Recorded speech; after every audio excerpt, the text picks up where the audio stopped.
Di antara inti ibadah Jumat adalah seruan Allah untuk menjadikan setiap insan beriman, kita semua menjadi hamba-hamba yang gemar berzikir. Untuk itulah ketika Allah memanggil kita menunaikan ibadah Jumat ini, Allah Subhanahu wa ta'ala membuka dengan kalimat iman, menunjukkan identitas kita sebagai mukmin, lalu meminta kita menunaikan bersegera ibadah Jumat, dan tujuan akhirnya mengarahkan kita menjadi pribadi yang pandai berzikir kepada Allah Subhanahu wa ta'ala.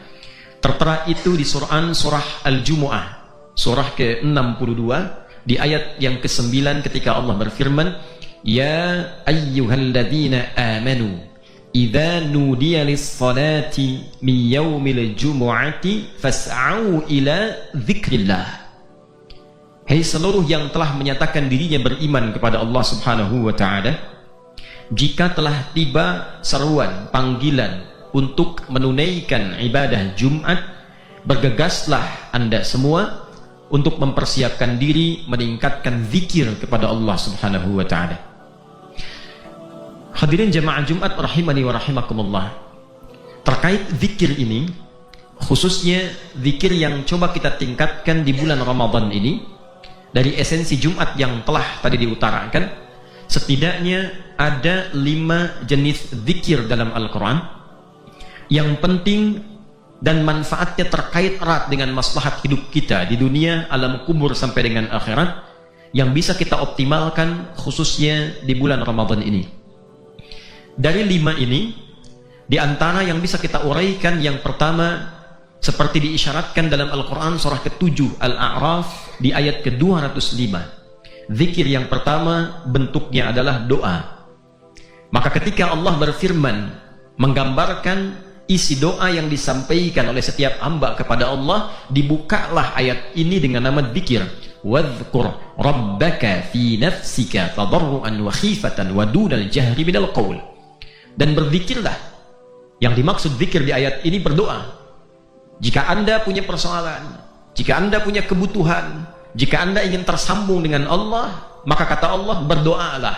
Digunakan kalimat zikir, dan berzikirlah, mintalah kepada Allah sepenuh hatimu, sepenuh jiwamu dengan khusyuk, memohon segala apa yang kau inginkan dan mohonkan kepada Allah Subhanahu wa ta'ala.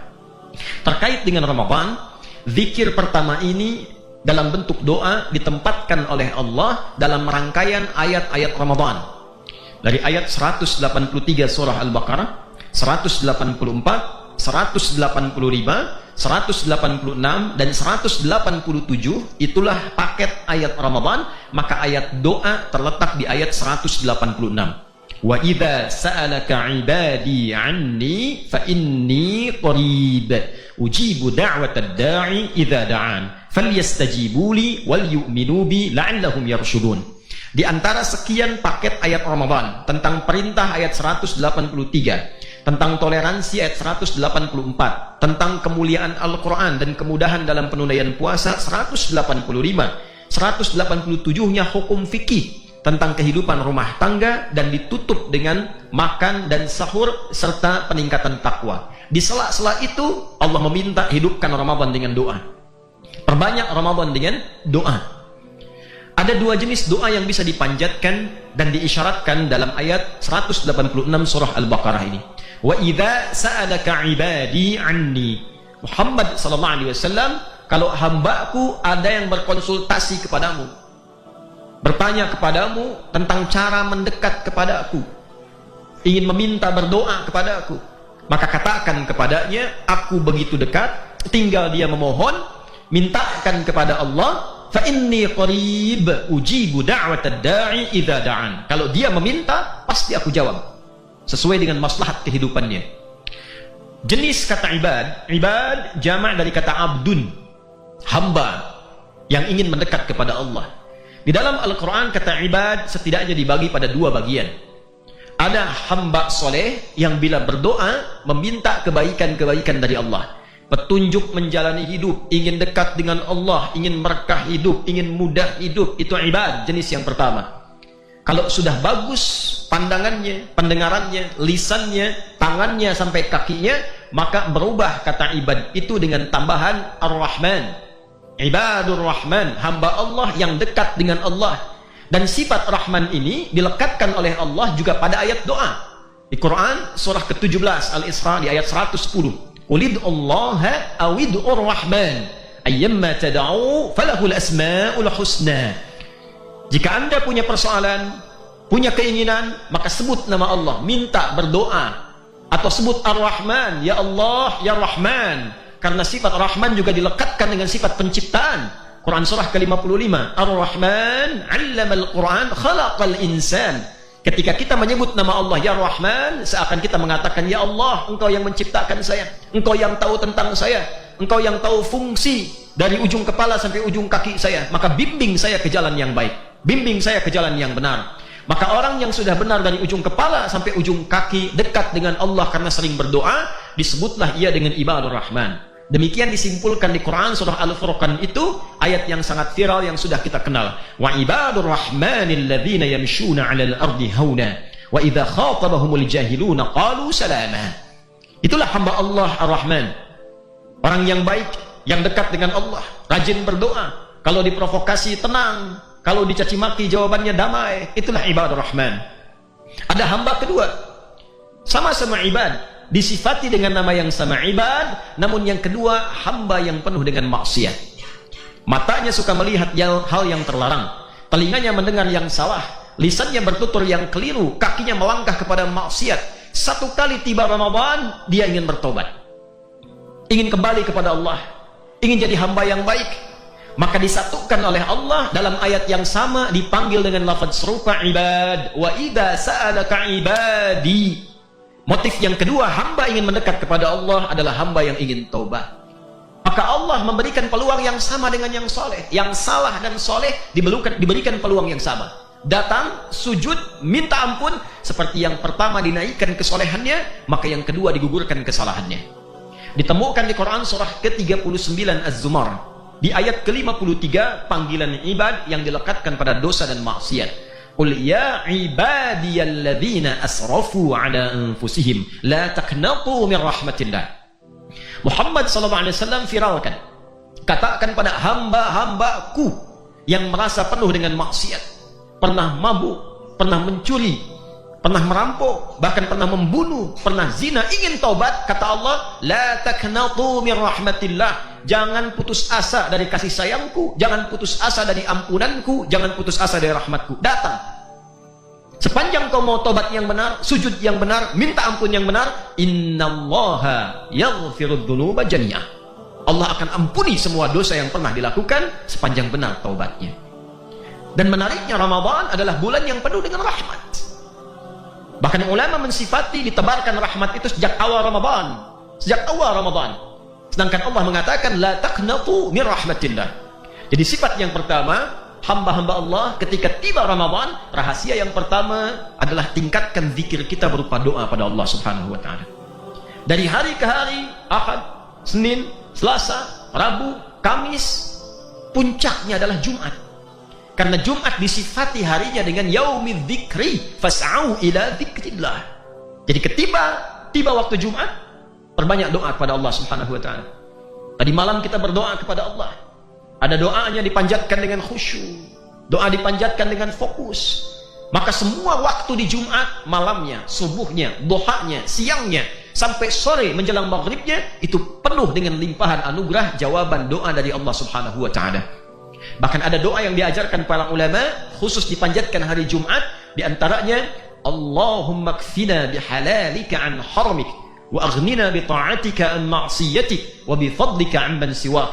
Ya Allah, mohon cukupkan darimu saja, berikan rizki yang halal, hidup yang halal, jauhkan dari yang haram.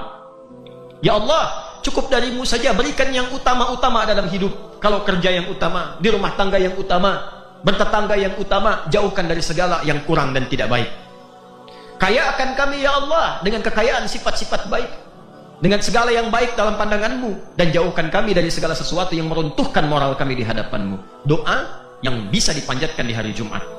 Bahkan Sayyidah Fatimah radhiyallahu taala anha, putri tercinta Nabi sallallahu alaihi wasallam, itu terbiasa di sore hari ba'dal asar menjelang maghrib, beliau punya waktu khusus ada asistennya, melihat jika matahari sudah akan semakin terbenam, asisten memberikan kode, hanal waqt atau kama qalat, waktunya telah tiba. Maka beliau berkata, atau kama qalat, ha hiya waqtuha, ini waktu mustajab berdoa, ini waktu mustajab berdoa. Maka Nabi SAW menguatkan, inna fil jumu'ati atau kama qala sa'atan, ada waktu singkat dalam waktu Jumat yang tidaklah seorang mukmin itu berdoa kepada Allah bersamaan dengan waktu itu, maka seketika dijawab doanya dan diampuni dosa-dosanya. Banyak tafsir dari para ulama, ada yang mengatakan saat khatib duduk di antara dua khutbah, ada yang mengatakan saat waktu asar tiba. Tapi kesimpulan besar ulama, buru waktu itu di semua bagian waktu Jumu'ah. Inilah bagian pertama, fas'au ila dzikrillah, ay fas'au ila du'aillah. Bergegaslah banyak berdoa kepada Allah, minta kebaikan pada Allah Subhanahu wa taala. Hadirin yang kedua, dengan cepat, zikir juga berarti Al-Quran. Zikir juga berarti Al-Quran. Karena saat diturunkan, sifat Al-Quran disebut dengan zikir. Quran surah ke-15 Al-Hijr di ayat ke-9. Inna nahnu nazzalna dzikra wa inna lahu lahafizun. Sungguh dengan keagunganku, aku yang turunkan Al-Quran sebagai zikir. Al-Quran itu zikir. Jadi kalau kita banyak membaca Al-Quran, itu artinya kita banyak berzikir pada Allah Subhanahu wa ta'ala. Jadi tingkatkan bacaan Al-Quran, khususnya di hari Jumat. Malamnya kita baca Yasin, paginya kita baca Al-Kahf. Yang mau menghafal Quran, perbanyak. Penghafal Quran itu disebut oleh Al-Quran, diisyaratkan nilainya 4 kali zikir orang biasa. 4 kali zikir. Ahli Quran yang gemar membaca Al-Quran, mengulang Al-Quran, menghafal Al-Quran, itu 4 kali nilainya lebih tinggi dibandingkan dari pembaca biasa. Ditemukan isyarat di Quran surah ke-54 Al-Qamar di ayat ke-17, ayat 22, ayat 32 dan ayat ke-40. Walaqad yassarnal Qur'ana lidzikri fahal mim muddakir. Sungguh jangan pernah ragu, aku mudahkan dengan keagunganku Al-Quran untuk dihafalkan. Hafalannya disifati dengan zikir. Jadi kalau kita sedang menghafal Al-Quran, itu artinya kita sedang berzikir pada Allah Subhanahu wa ta'ala. Fahal mim muddakir, adakah di antara engkau hambaku yang ingin berzikir kepadaku lewat Al-Quran itu? Maka Jumat, khususnya Ramadan, Syahrul Quran. Ramadan bulan Al-Quran. Nabi banyak berinteraksi dengan Al-Quran. Nabi khatam Quran sekali setiap Ramadan, 2 kali di tahun wafatnya beliau SAW. Jadi Nabi pun itu banyak meningkatkan zikir dengan Al-Quran. Nabi dicek hafalannya oleh malaikat Jibril. Nabi dicek pemahamannya oleh malaikat Jibril. Nabi dicek bacaannya oleh malaikat Jibril. Nabi pun meningkatkan zikir Al-Quran di bulan Ramadan. Hadirin yang ketiga, dengan cepat, di antara makna zikir adalah salat. Ditemukan dalam Al-Quran surah ke-20 Taha di ayat ke-14.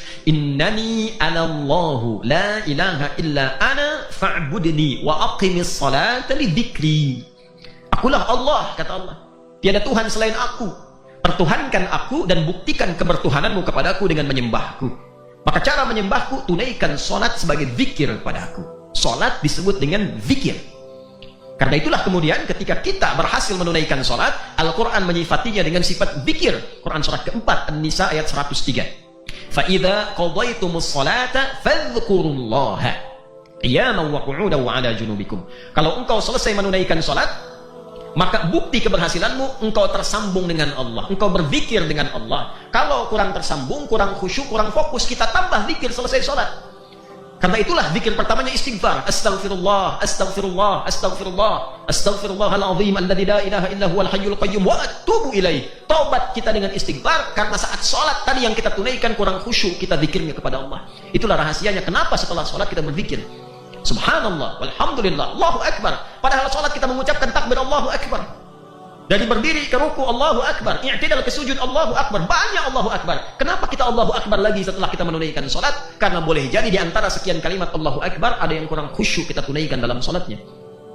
Subhanallah kita ucapkan, subhana rabbiyal azim, subhana rabbiyal a'la. Alhamdulillah kita ucapkan subhana rabbiyal azim wa bihamdi. Subhanakallahumma rabbana wa bihamdika Allahumma ighfirli. Kita sebutkan kembali ba'da salat untuk meningkatkan zikir. Jumat tambah zikir kita. Jumat tingkatkan salat kita. Sebagai kebahagiaan kita kepada Allah Subhanahu wa ta'ala, diberikan sayyidul ayyam. Yang keempat, hadirin dengan cepat, zikir juga dimaknai dengan aspek kajian, mempelajari, mendalami makna, mempraktekkan dalam kehidupan, sehingga lihat langit ingat Allah, lihat pantai ingat Allah, lihat pohon ingat Allah, Itu yang dimaksud Al-Quran surah ketiga Ali Imran ayat 190 sampai dengan 191. Inna fi khalqis samawati wal ardi wa ikhtilafil laili wan nahari la ayatin li ulil albab. Siapa ulul albab itu? Alladzina yadhkuruna Allaha qiyaman wa qu'udan wa 'ala junubihim wa yatafakkaruna fi khalqis samawati wal ard. Rabbana ma khalaqta hadza batila subhanaka faqina 'adzaban nar.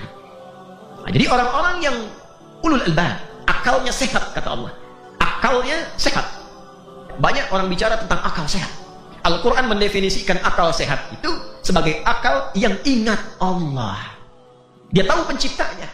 Akal itu tahu siapa yang menciptakan, sehingga akal memahami apa fungsinya sesuai keinginan yang menciptakannya. Diciptakan untuk apa tangan? Diciptakan untuk apa mulut? Mulut berbicara, tangan bergerak, telinga mendengar, hidung mencium bau. Akal diciptakan untuk apa? Akal harus tahu untuk apa dia diciptakan. Akal yang sehat bukan sekedar akal yang pintar memberikan rumusan untuk ditindaklanjuti oleh fisik, tapi akal yang sehat adalah akal yang kenal dengan penciptanya, tahu untuk apa dia diciptakan. Alladzina yadhkuruna Allaha qiyaman wa qu'udan wa 'ala junubihim wa yatafakkaruna fi khalqis samawati wal ard. Akal yang sehat kata Allah, akal yang sering dipakai untuk berpikir. Akal yang mudah dipakai untuk berpikir. Apa yang difikirkan? Siapa yang menciptakan langit ini? Siapa yang menciptakan bumi ini? Untuk apa saya hidup? Kemana saya pulang? Apa yang saya bawa saat pulang? Bagaimana kalau saya meninggal? Itu akal yang sehat. Bukan cuma mengumpulkan harta, kumpulkan lagi, hitung lagi. Alhaakumut takatsur hatta zurtumul maqabir. Lalai kalian kata Allah, banyak hitung-hitung harta, kumpulkan lagi, lupa dengan salat, lupa dengan Al-Quran, lupa dengan zakat, lupa dengan keluarga, lupa kalau akan meninggal, lupa kalau akan dihisab, dan tidak siap bekalnya untuk pulang. Hatta zurtumul maqabir, sadar saat baru masuk kuburan.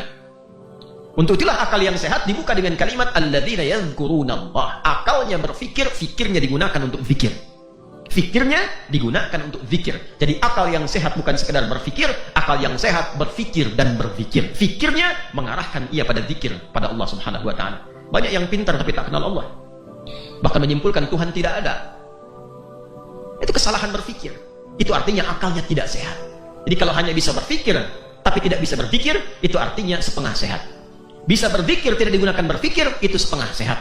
Akal yang sehat yang berfikir dan fikirannya digunakan untuk berfikir pada Allah Subhanahu wa taala. Yang terakhir hadirin, sebagai penutup khutbah Jumat di pekan kedua Ramadan ini, zikir juga dipahami dengan peningkatan syukur kepada Allah Subhanahu wa taala.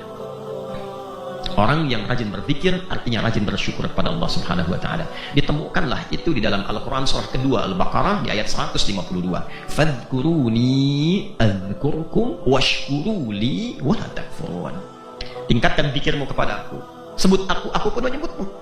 Bagaimana cara kita meningkatkan zikir? Kata Allah, washkuruli, banyak bersyukur kepada aku. Syukuri, alhamdulillah kita bisa makan. Jangan terlalu memenuhi kebutuhan nafsu. Ingin ini, ingin itu. Di luar sana banyak yang belum bisa makan. Di Gaza sana banyak yang harus bisa kita perhatikan. Meninggal karena kekurangan gizi, tidak bisa makan. Kita masih diberi oleh Allah. Bandingkan, kata Nabi, kalau ingin tahu nikmat Allah, bandingkan dengan yang kurang. Dapat uang 1 juta, jangan bandingkan dengan yang 5 juta. Kufur nanti.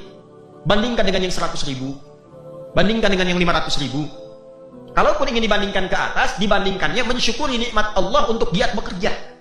Bukan untuk malas mengingkari nikmat Allah Subhanahu wa ta'ala. Jangan katakan, kenapa saya yang sholat gaji saya kecil, yang tidak sholat bisa kaya raya. Syarat kaya itu bukan sholat. Syarat kaya itu bekerja. Syarat kaya itu giat. Sholat memberikan keberkahan pada pekerjaan, memberikan keberkahan pada kekayaan, tenang dengan kekayaan, bisa menggunakan kekayaan. Karena tidak sedikit orang kaya yang gelisah, orang kaya yang memilih bunuh diri, orang kaya yang memilih berzina. Orang kaya punya istri, tidak bisa menikmati istri dan anak-anaknya. Dia cari perempuan lain di luar apa yang telah diberikan kepadanya. Orang kaya tidak bisa minum yang baik. Dikasih minuman yang halus, yang lembut, dia pilih yang keras. Dia minum minuman keras. Padahal dia tahu itu tidak menyehatkan. Orang kaya yang gelisah, pada akhirnya dia tidak menikmati harta kekayaannya. Maka syukur membuat kita dekat dengan Allah. Kedekatan dengan Allah melahirkan keberkahan dalam diri kita. Itulah 5 zikir yang harus kita paksa untuk kita optimalkan di bulan Ramadan ini, khususnya di hari Jumat yang penuh dengan berkah ini. Maka yang pertama, mari perbanyak doa kepada Allah Subhanahu wa ta'ala. Tingkatkan ketakwaan kita dengan menambah bacaan Al-Quran kita. Tingkatkan ketakwaan dengan meningkatkan sholat kita. Tingkatkan ketakwaan pada Allah Subhanahu wa ta'ala dengan banyak belajar. Ramadan bulan belajar, Ramadan bulan mengkaji, dan tingkatkan ketakwaan kita dengan banyak meningkatkan syukur kepada Allah Subhanahu wa taala. Barakallahu li wa lakum fil Qur'anil azim. Wa nafa'ani wa iyyakum bima fihi minal ayati wa dzikril hakim. Wa taqabbala minni wa minkum tilawatahu innahu huwas sami'ul 'alim. Ud'ullaha yastajib lakum wa lana jami'an.